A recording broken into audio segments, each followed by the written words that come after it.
Coucou tout le monde, soyez les bienvenus dans cette nouvelle vidéo. Aujourd'hui on va faire une carte d'anniversaire pour une fan de la couleur rose. Alors comme d'habitude le principe en est tout simple, mais je trouve que le résultat est plutôt sympa. Comme dans la majorité des cartes que je réalise, tout commence avec une feuille de papier A4, c'est du DCP 300 grammes. Je coupe une première moitié en hauteur pour faire ma base de carte et ensuite ce qu'il me reste, je le recoupe de manière à faire la partie sur laquelle on va mettre toutes les couleurs.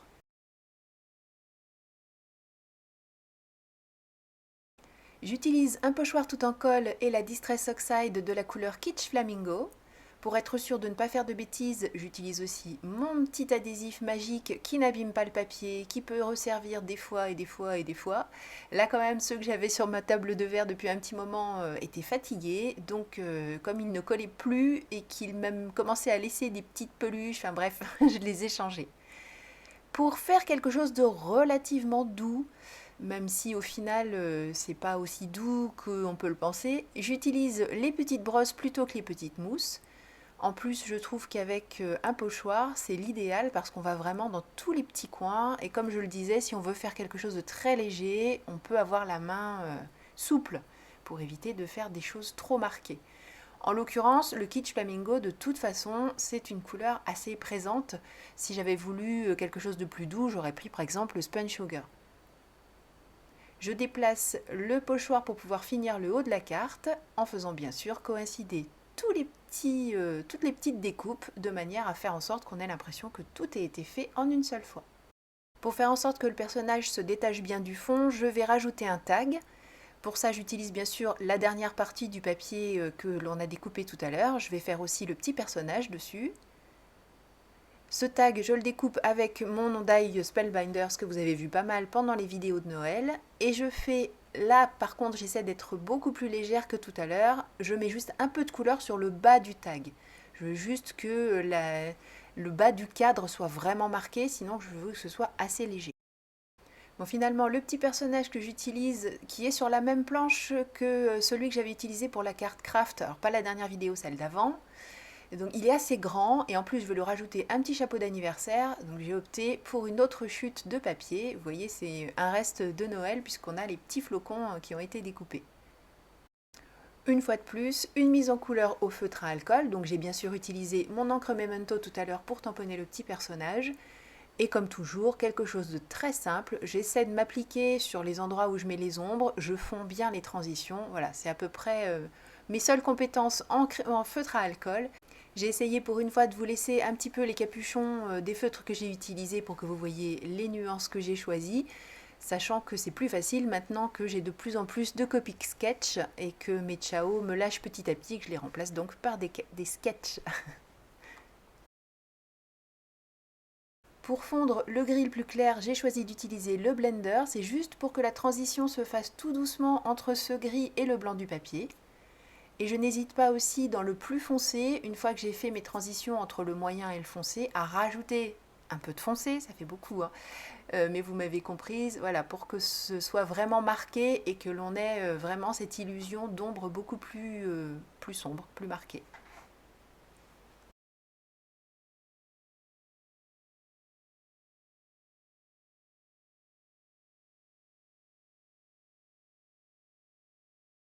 Alors pour une fois, je ne vais pas vraiment, enfin je ne vais pas accélérer du tout d'ailleurs la partie découpage de mon personnage, tout simplement pour les personnes qui commencent le scrap ou qui sont vraiment rebutées par tout ce qui est découpage précis, ce qu'on appelle en anglais le fussy cutting, juste pour vous montrer que en fait c'est facile, il faut juste prendre son temps. Les ciseaux ne bougent pas, c'est le papier que l'on fait tourner entre les lames. On ne va jamais jusqu'au bout de ces lames, quand bien même là j'ai des ciseaux qui sont très très pointus au bout. Je vous montrerai tout à l'heure la différence entre ce genre de paire de ciseaux et puis ceux que l'on trouve habituellement. Et je n'hésite pas à changer de sens, vous voyez là la direction a changé pour pouvoir aller chercher l'angle de manière à ne pas plier mon papier dans tous les sens, voilà, parce que là si je fais comme ça va plier mon papier, alors que si j'attaque dans l'autre sens, je vais jusqu'à l'angle sans abîmer quoi que ce soit. Je n'hésite pas à revenir tout doucement enlever le moindre petit morceau. Alors des fois ils sont un peu plus récalcitrants que d'autres. Et comme je vous le disais, hein, bien sûr, on y va doucement, surtout si on n'a pas l'habitude. On fait tourner son papier et on n'hésite pas à changer la direction de ses ciseaux pour avoir quelque chose de joli. Quand on arrive à des endroits comme ça, moi ce que je fais, c'est que je fais la première partie qui est attrapable dans ce sens-là. J'enlève mon petit angle.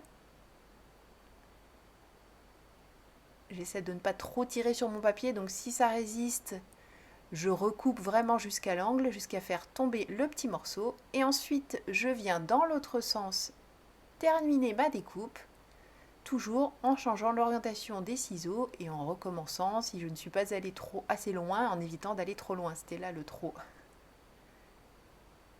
Et on finit par avoir les petits bouts. Il faut être patient, mais au moins on a quelque chose de très joli, de bien fini. Et bien sûr, la touche finale qui vraiment vient parfaire tout ce beau travail que l'on vient de réaliser, c'est le petit passage du feutre noir. Bon, j'ai accéléré un petit peu, vous avez compris le principe. Entraînez-vous, vous allez voir et vous serez tellement content que ça ne vous rebutera plus et vous serez vraiment satisfait du résultat. Vous allez aimer le découpage précis. Bon, je vous montre là la différence, ce que je vous disais tout à l'heure, entre des ciseaux très pointus comme ceux que j'ai, puisque la lame est pointue de tous les côtés en fait. C'est presque deux petites aiguilles au bout, et des lames normales, comme on voit ici à gauche. On voit bien que la largeur de la lame, ça n'a rien à voir. Montrer ce que ça fait quand on va jusqu'au bout de son découpage. Donc là, avec mes ciseaux très pointus, j'ai une toute petite déviation, mais vraiment vraiment minime. Alors qu'avec les ciseaux beaucoup plus gros, si je coupe jusqu'au bout, je casse mon papier. Voilà, c'est ce qui arrive, c'est ce qui fait que vos découpages ne vous plaisent pas forcément. Donc il ne faut jamais aller jusqu'au bout de la lame quand on a des ciseaux comme ceux-ci. On reste dans le creux, on ne ferme jamais complètement ces ciseaux et vous verrez que vous serez vraiment content de vos découpages. J'ai tous les éléments, je peux maintenant faire le montage. J'ai réussi à casser le petit pompon du chapeau d'anniversaire. Le passage était vraiment tout fin. Et en fait, c'est pas avec mes ciseaux que je l'ai abîmé, c'est avec le feutre. Je colle directement la partie pochée sur la base de carte. Je mets un trait de colle au bord. Alors, j'en mets pas trop. L'idée, c'est pas de tout faire déborder une fois qu'on va appliquer le papier, mais c'est quand même que ça colle bien jusque sur les bords.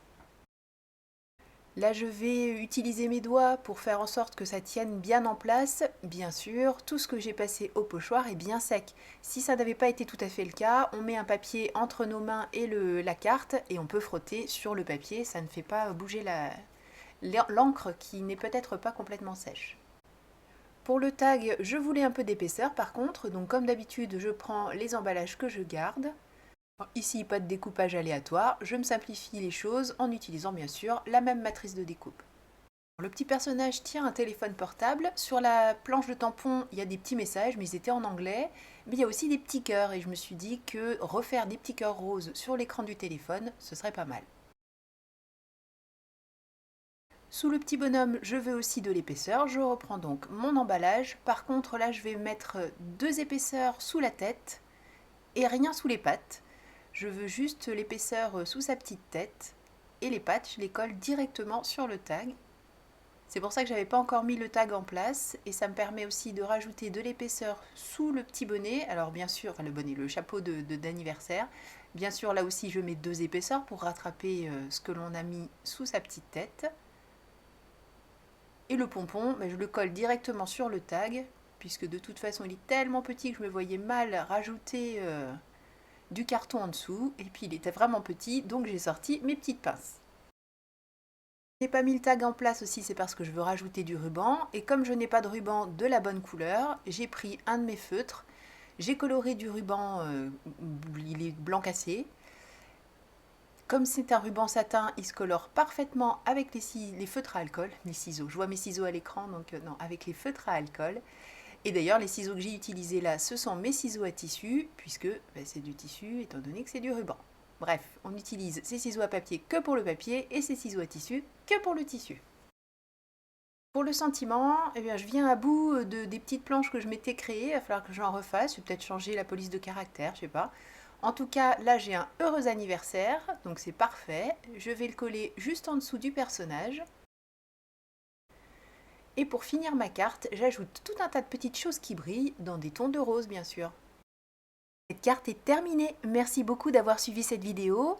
Je suis sûre que tous ceux qui sont là depuis longtemps et que je remercie énormément s'associent à moi pour souhaiter la bienvenue aux personnes qui nous ont rejointes depuis ce début d'année. Merci beaucoup, je vous fais des gros bisous à tous. Prenez bien soin de vous, créez et partagez autour de vous. Bye bye!